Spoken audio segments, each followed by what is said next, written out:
Hey lovelies, I'm Larissa J, and today we are continuing our series on biblical femininity. Now we are doing a book review / book study with the book Even Exile by Rebecca Merkel. The link is down in the description box if you're interested, and if you missed last week's video, that link is also down below. So there's actually a section before chapter 3 begins, and we're going to be covering that too. Here's a quote from this section of the book. Rebecca says, "Average stay-at-home moms are a dwindling breed, but even those who have actually made the choice to accept that role can easily be made to feel insecure and ashamed about their lives." This section is the prelude to the upcoming chapters that uncover the commencement of feminism in society. You know, it's something because she's right. Women who choose to be housewives and stay-at-home moms are often made to feel like that's not enough, that being a domestic woman should not be desired. Like, you tell people you're a stay-at-home mom and they're like, okay, and what else? I feel that. There are times when I'm talking to people about what I do, and sometimes I hear that. Okay, what else do you do? As if those things are not enough, I'm tempted to feel like rattling off the other things that I do so that I can provide a more robust answer.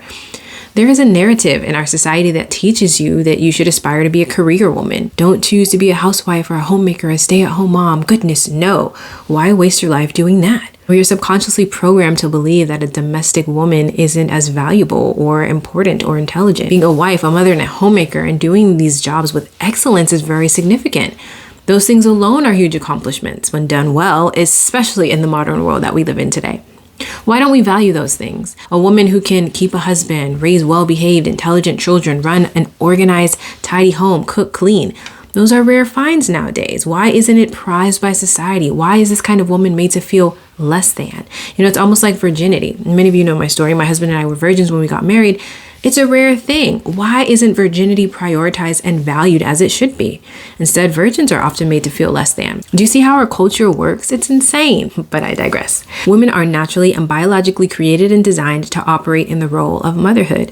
The female anatomy evidences this, yet society has reduced motherhood to a brainless, menial, insignificant job. But it's one of the best jobs that you can have as a woman, to bring life into the world, to shape the next generation, and to prepare a soul to spend eternity with God by sharing the gospel of Jesus with them. It's huge. Yet culture says that this woman is wasting herself. And unfortunately, there are women who hold this role as mothers and don't even understand its significance. Some women don't understand the value found in motherhood because they deem it as burdensome or inconvenient, because selfishness likes to sneak in and have them thinking about their lives, their plans, and what they want. But the thing is, we all know how babies get here, so why not do a better job of disciplining yourself if you don't want to be a mother right now? But we'll come back to this topic in another video in this series. Now on to chapter 3.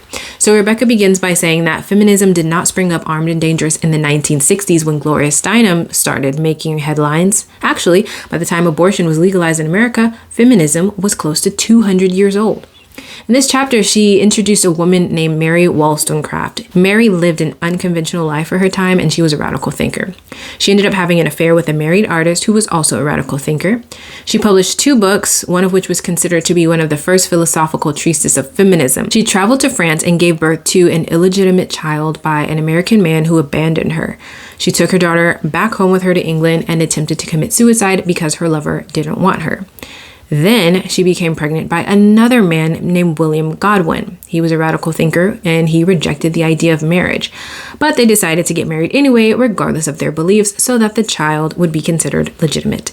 They wanted to maintain their independence, so they moved into 2 different houses right next to each other. She gave birth, but ended up dying of complications over a week later. The daughter that she had was also named Mary after her mother.